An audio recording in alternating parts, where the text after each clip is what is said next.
Today we have a crazy entitled parent story of someone coming to the realization that they're just intended to be their sibling's replacement. We'll get into that in a bit, but first, my family is FUBAR beyond comprehension, and it goes back to my sister and dad. I thought I was past ever having to deal with my family. I told them to go away and never come back. I went a few weeks with not hearing from them, then magically they show up again, more freaked up than ever. I had to pull a 6-day stretch, but it worked because I'm leaving for vacation on Tuesday, so I had extra time off this past week and have been getting ready for vacation and fall as well. Normally, if anyone from my family visits, it's usually my sister or my mom. Yesterday, all three of them showed up on my doorstep. It was horrific and ruined my day, and they arrived carrying paperwork. Before they were even in the house, my sister started with, "From your last email, I just need to clear this up. You are not allowed to hate me, I'm your older sister." My response was, "Yes, I can. You are not in control of my feelings and emotions. I was just petty enough to be a lousy host. I didn't offer anything to drink or tell them to make themselves comfortable." Again, I asked, "Why are you here?" My sister stated that she needed my help and that I was going to help her. Didn't ask, just demanded. My dad took over with, "E has been doing some thinking and some research and has figured out what she wants to do with her life and what she wants to do for a career." I finally glanced over at my mom, who was just rubbing her temples like, "This really is happening." As it turns out, my mother is the only one who has an ounce of common sense, and she basically came along for the ride. I took a second and then responded, "I thought you were going to get your real estate license." They reply, "It's my last resort, but I was watching videos and vlogs with different kinds of healthcare. I saw this one nurse and it got me thinking, nursing is easy, but I saw another vlogger who's a doctor. I think I want to become a doctor. Then I'll become your boss." At this point of the conversation, I heard Brenda Strong from Desperate Housewives in my head with a narration. It was precisely at this moment that OP realized that all the money his parents had, that the one thing it could never buy them was common sense. OP then realized that his family is completely out of touch with reality, and this conversation was going to be completely infuriating and maybe a little funny. Yes, I am a Desperate Housewives nut. It's past my time for the most part, but I found it by accident and bought and watched the whole series. I then got a text message from one of my mom's phones that I forgot to block. It simply read, "I'm trying, but your dad is making it really hard.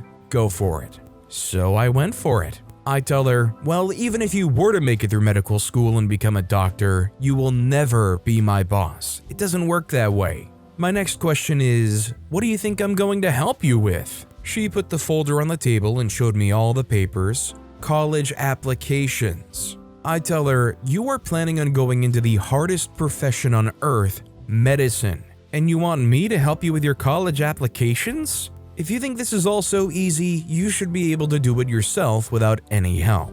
Do you even know what goes into becoming a doctor?" Inside the folder was a copy of her high school transcripts. So maybe for a minute she was serious about this if she was actually doing the research. I looked over the transcripts and had a laugh. "See these?" I asked, showing her the paper. "These grades of C's and D's will never be accepted. You literally have to start all over. You're going to have to start at community college, get your associates in general studies, heavy on math and science, even before any university will accept you into a pre-med program. That alone will take you 2 to maybe 3 years. Then you apply to pre-med, that's 4 years. MCAT, that you have to pass with at least a 95%. Any doctors out there, is that accurate? I said 95% just because it seems right. Med school, 4 years. Your first USMLE test, which is again passed with a 95%. Select specialty and residency. You take your second USMLE again, 95%. Then, and only then, can you take your board test to become licensed and certified. Pre-med and med school alone is 8 years. Now you have to add your associates. You are looking at least 11 years of classroom alone. I took a deep breath and sat back in my chair and just looked at her. She replied, "If I want it bad enough, like everything else I want, I'll get it." I tell her, "This isn't going to the mall and getting a new purse or getting your nails done. Oh, by the way, here's another important thing you need to know. Your instructors don't care about you. Their job is to make a doctor out of you. They don't care if you have a vacation planned. They don't care if you have an appointment to get your hair done. If you don't show up, you fail. And if you get a bad grade and go back to mom and dad and tell them to fix it, that will only make them hate you even more. Then you'll have a target on your head and they'll do everything they can to fail you. It was at this moment my dad, who had been pretty quiet, really ticked me off with this question.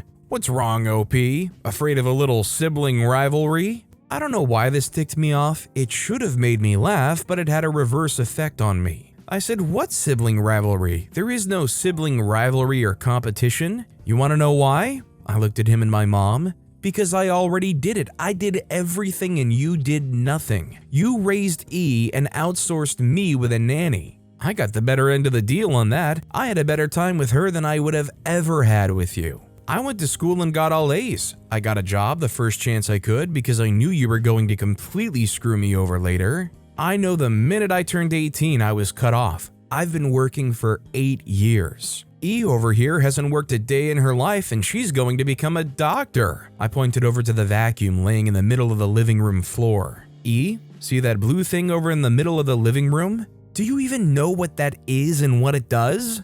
Oh, and by the way, if you go through with this harebrained plan of yours, I will under no circumstances help you with any of it, just like your college applications." I don't know what got into me. Usually I feel like I can keep myself better put together, but I feel like the minute that my sister said nursing is easy and I'll become your boss, I just kind of lost control and let about the last 23 years of all the negative crap my family has put me through out. And at the same time, none of it mattered. To my parents growing up, I was still just an issue that had to be dealt with, and they didn't do anything wrong with how we were raised. I finally just looked at all 3 of them and told them they needed to leave. I told them I was leaving for vacation Tuesday, and they have taken too much of my time, and they need to leave because I have a lot to do. I apologize for the long read, but I needed to get it out. This has kept me awake and I don't want it to follow me on vacation. I know I'm probably going to get a lot of hate for this. That's okay. I'm actually curious how much hate OP actually even got from this, because when OP lays it out like they did, it seems pretty straightforward why they acted like they did. I mean, they never got special treatment themselves, they were kicked to the curb and they did it on their own. And now that OP did it themselves and kind of blazed their own path, they're going to OP and expecting them to just do the same for their sibling? Like, even as if OP could somehow just make it happen for them. Frustrated T-Rex commented, "Good something freaking Christ. Are they completely detached from reality or what?" I don't blame you for getting ticked. They needed to hear it. Moreover, your father needs a swift kick in the sack. Have fun on your vacation. Once I was 15 commented, "OP or anyone else may lose their foot if they did the kicking. Don't think the brain's dad in said sack would feel the kickstart." Also, hi, I'm Steven, and if you guys enjoy crazy stories of entitled parents, it would be awesome if you left. Why not hit those like and subscribe buttons down below? That said, our next story is, my mom always finds a way to insult me and I need help. So I'm not sure where to start, but I'm gonna give a few examples of what happened today. These examples happen every day. Today, I woke up at 10. After a few minutes of me waking up, my mom got into my room suddenly and said, "Get ready, we're going to a restaurant." I was surprised because this wasn't told to me before, so I was totally not ready. I told her to wait a few minutes so I could shower. She insulted me, calling me dumb and lazy. I got out of the shower and quickly make my makeup while she was still shouting at me, talking to herself, etc. I said it was her fault for not telling me earlier, so there's no reason to get mad at me. And of course, she said something to not blame herself for once again, saying I should always be ready and how lazy I was. We get into the car and went on. While my dad was driving, she looked so mad and upset. I tried to make her happy by telling her about the group of motorcycles. She looked at it for a second and just said, and never talked again. I was quiet for a long while till we arrived. When we started to eat, I asked my dad a few questions about the future job I want. My mom suddenly stopped my conversation and told me that how stupid I was and always in dreams and never reality when all I wanted was to ask a question. She was always like this, so I finally got mad and said something, but then she started to try to make me guilty, like saying things like, I raised you all those years, blah blah blah. When in the truth, even if it was not reality, I asked to learn. Then I didn't talk to her. or didn't answer to any of her callings. When we got to the car again, she seemed mad as we went somewhere else, a historical place that was close, to look around. When I showed them around for everyone to see how pretty and old the houses were around the place, she suddenly said, "You will never get a house in the future if you keep going like this. Don't even dream." When in reality, I just wanted to show the houses, not claim the fact that maybe I would get a house in the future. Then my dad wanted to show us around more, and we went to a place where the rich people lived. It was all pretty and stuff, and I just said, "Whoa." And just because I said that, she started again. "You will never get a house like this. You are stupid. You will never be able to take care of yourself." And I was so tired because she always does this. Whenever I speak, whenever I say something, she always finds a way to insult me. And that really bothers me because I always dealt with negative emotions for a long time. Now it's gotten worse and worse every time that I don't think I can do anything alone. Like even right now while I'm typing this, she came into my room screaming at how useless I was, how bad I make makeup, and how stupid I was. I really had enough. I told her it bothered me. She finds a reason to make me the blame. She never blames herself, ever, which bothers me a lot.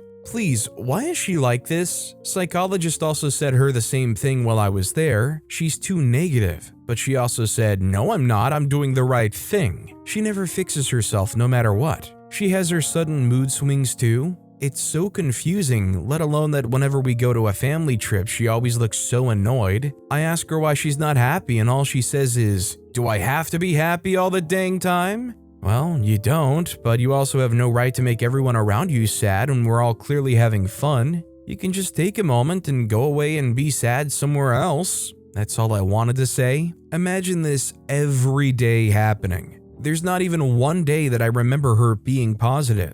So I'm definitely not in a position to try to diagnose anybody, but it definitely feels like there's something going on there. I obviously don't think this is a rational, normal line of behavior for any parent. Although without being willing or accepting of a little bit more intervention by professionals to try to figure this out, it may never change. Who Your Mommy commented, "Your mother will never see a reason to change. In her mind, she's perfect. Your father has enabled her abuse of you all this time. You never even mentioned him having a reaction to how she speaks to you. How does she treat him? He witnesses her do this and never steps in. Do you have any other family members you can go to?" OP responded saying, "They just recently got married, so he's seeing this side of her for the first time, I'm assuming." Even he says that, talking about my mother, "You change your ideas pretty quick, you're never happy with anything, you always complain." He notices too, but if he steps in between me and my mom, I'm sure my mom would go crazy and scream at him too.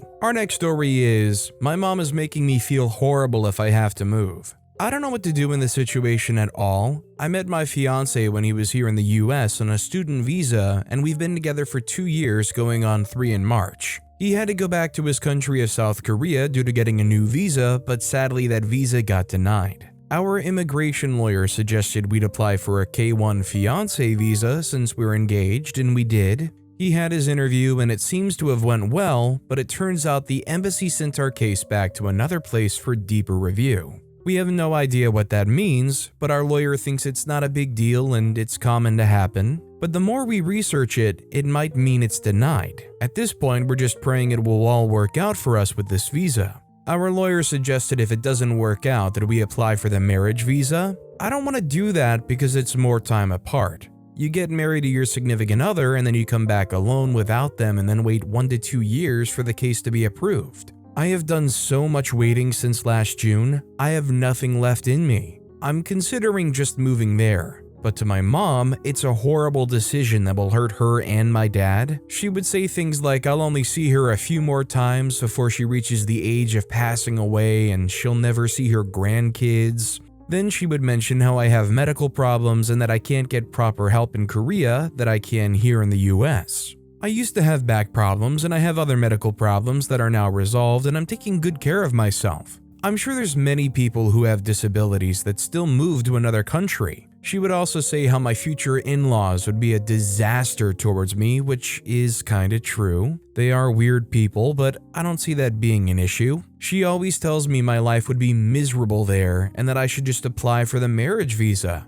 but it hurts me so much the state I'm in being apart from him and doing the long distance. I can't imagine doing this any longer, and coming back without your husband after getting married just seems so painful. It feels like I'll just have to stick it out in the US for her, even if it's the thing that causes me the most pain. Maybe I will be miserable in South Korea, but it's the type of thing you don't know if you don't try. I've thought about my life there and what I would want to do for a job. My fiance has also secured a job there, and his life is already in a good place there. It's not like I'll be walking into a concerning environment. I can't figure out what's bare for me, because either I get married, come back alone, and that will hurt me, or move there and it hurts everyone else. I'm really not in a good mental place, and I don't want to go into deep detail over that, but the mental state I'm in right now is whatever comes after hitting rock bottom. I feel like I'm trapped and don't know what's the best outcome for myself. There's been times where I suggested moving there, and she would say my fiance is putting this in my head and he's trying to move me there. Really, it's all me who's thinking this, and it's nothing to do with him. He shouldn't be blamed for something I'm thinking of doing, and it's true our lives would be easier if we're both there. I think this is a situation where OP has to be focused on what they want for themselves in their life. Is it true that it's going to be rare to see your family that's in the other country? Sure, obviously, but how often can you call them? How often can you FaceTime them? I know it's not the same thing as physically being there with them, but it's not the end. It doesn't have to be the last of your relationship. To me, it almost sounds like OP's in this grips of trying to figure out whether they should live their lives for them or for their parents. And I think there's a good answer to which one they should choose. ThrowRA094532 commented, "Don't listen to your mom, go to your husband. Your mom would have followed your father in a heartbeat. Your happiness is what matters here. Don't risk your mental health for your parents. They've lived their life. Go live yours. Don't discuss this with your parents ever again.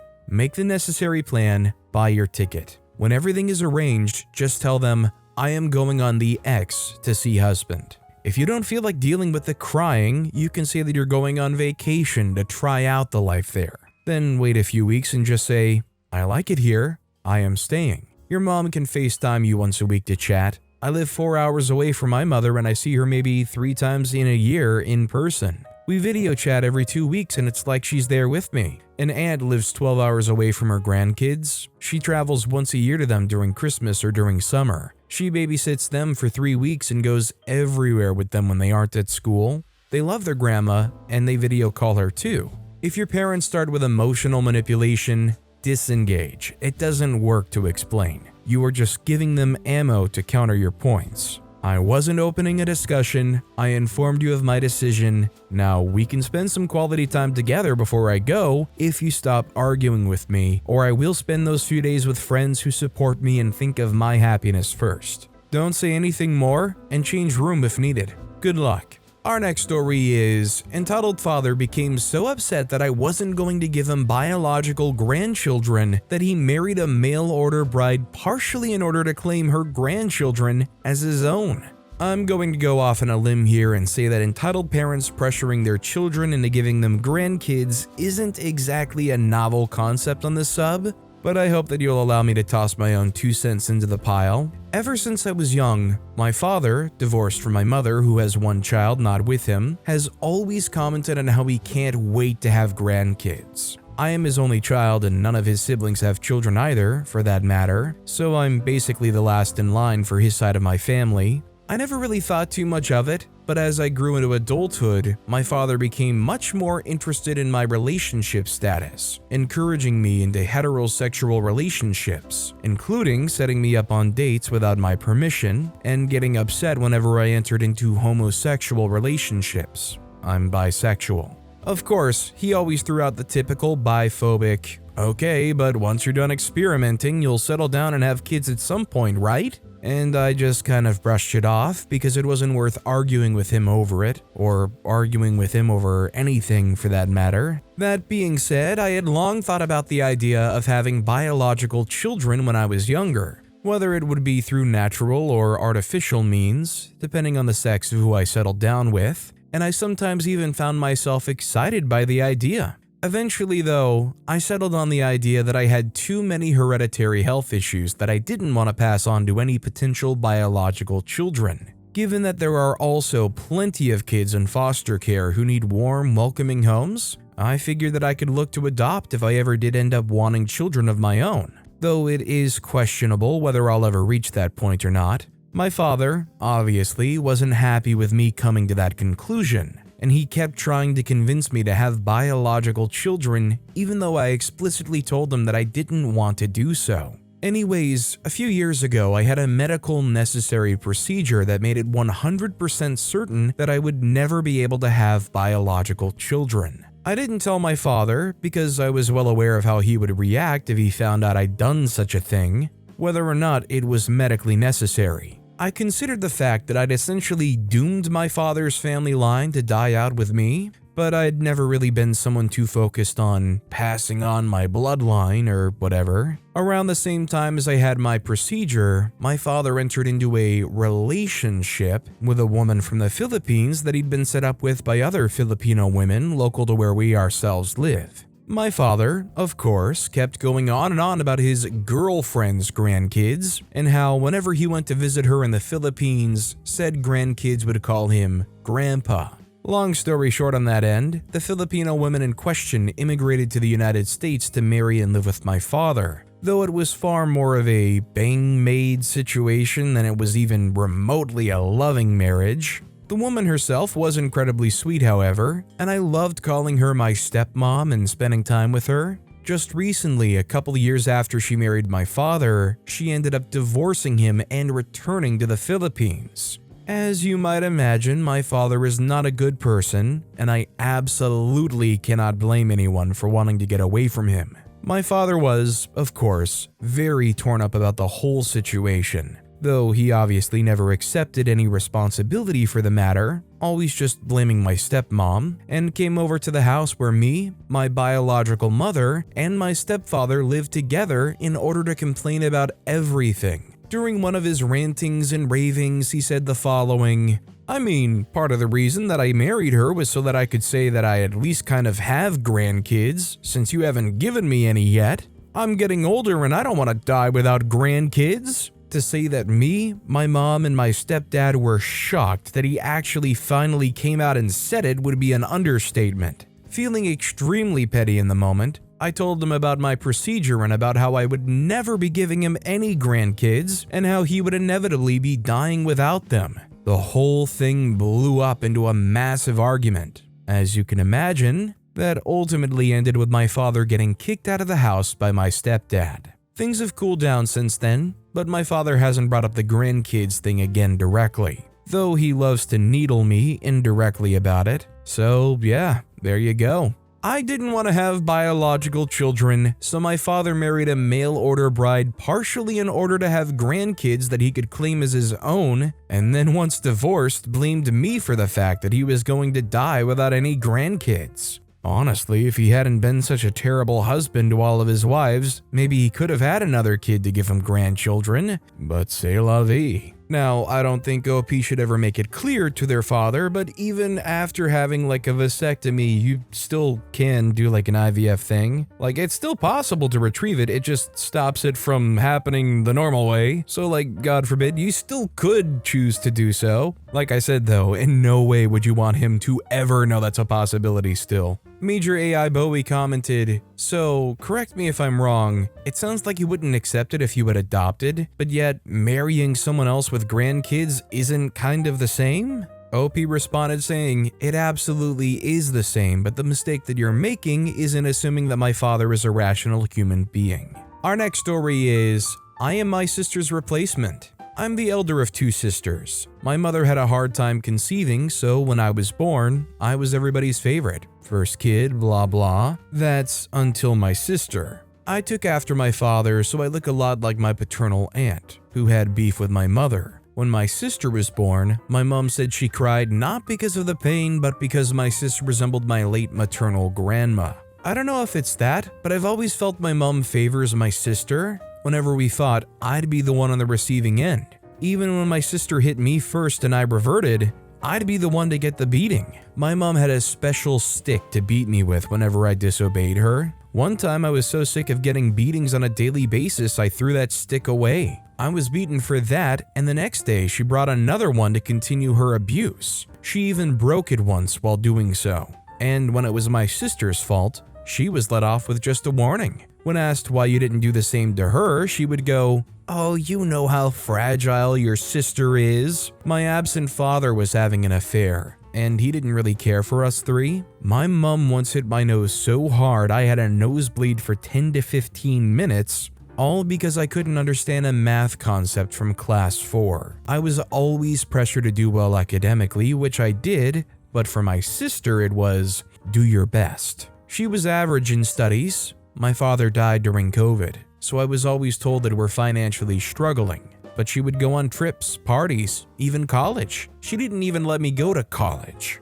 She said this, of course, has no scope, so I ended up doing my studies online, which makes getting a job tough because recruiters want someone who has exposure. While my sister gets to go to college, which had higher fees compared to mine, she went to Canada for higher studies. During the time she was gone, my mother showered me with love and would buy me practically anything. Only time I felt loved and important. Now, after 2 years, she's back and told us that she wants to marry her longtime boyfriend. My mother is spending our father's last savings, which he split between us both. Her share is run out, so she's spending from mine. When I questioned, she goes, "But you don't want to marry anyway. This is the only wedding we're gonna have, let's enjoy it." She also gave away all the jewelry to her, even the ones my paternal grandparents kept for me. It was close to them. By the end of the wedding, I'd have no asset to my name. I'm so sick of this situation that I'm constantly thinking about ending things. Always felt so unwanted and sheltered, I developed self-doubt, which made friendships difficult. She also decided who I should hang out with. Because of her, so many friends abandoned me. And so many that I left because I was naive and thought my mom knows best. So here I am with no friends, no career, no life after an argument with my mother who's telling me to leave the house if I don't want to do what she wants.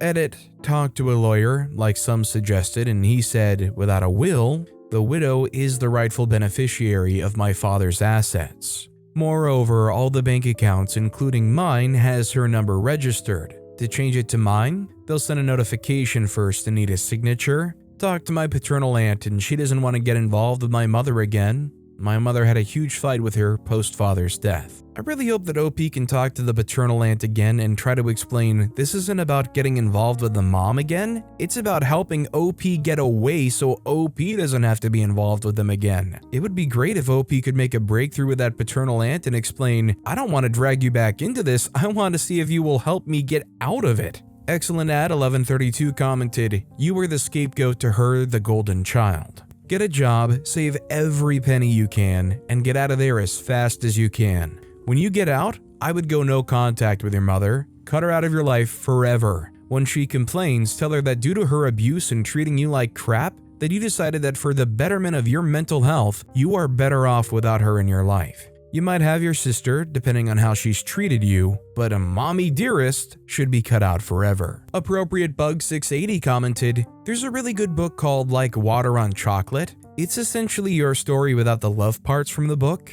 OP, your mom is banking on you to take care of her until she dies, to support her until she dies, and to not live your life because you have to ensure her life is lived until she dies. Get out while you still can, go live your life and explore the world. You deserve your own happiness. But with that being said, that's all the time we have for today. Now, if you want to hear another absolutely crazy entitled parent story, check out that video on the left. Or if you missed my latest video, check out that video on the right. That said, I'll see you all next time with some more stories.